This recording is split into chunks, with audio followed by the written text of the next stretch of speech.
ہو، اور جو نعمتیں تم کو میسر ہیں سب اللہ کی طرف سے ہیں۔ پھر جب تم کو کوئی تکلیف پہنچتی ہے تو اسی کے آگے فریاد کرتے ہو، پھر جب وہ تم سے تکلیف کو دور کر دیتا ہے تو کچھ لوگ تم میں سے اللہ کے ساتھ شریک کرنے لگتے ہیں تاکہ جو نعمتیں ہم نے ان کو عطا فرمائی ہیں ان کی ناشکری کریں۔ تو مشرکو، دنیا میں فائدے اٹھا لو، پھر ان قریب تم کو اس کا انجام معلوم ہو جائے گا، اور ہمارے دیے ہوئے مال میں سے ایسی چیزوں کا حصہ مقرر کرتے ہیں جن کو جانتے ہی نہیں۔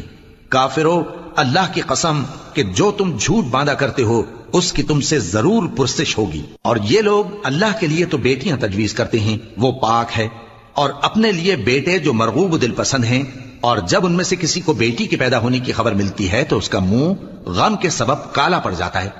اور وہ اندر ہی اندر گھٹنے لگتا ہے، اور اس خبر بد کے سبب جو وہ سنتا ہے لوگوں سے چھپتا پھرتا ہے، سوچتا ہے کہ آیا ذلت برداشت کر کے لڑکی کو زندہ رہنے دے یا زمین میں گاڑ دے۔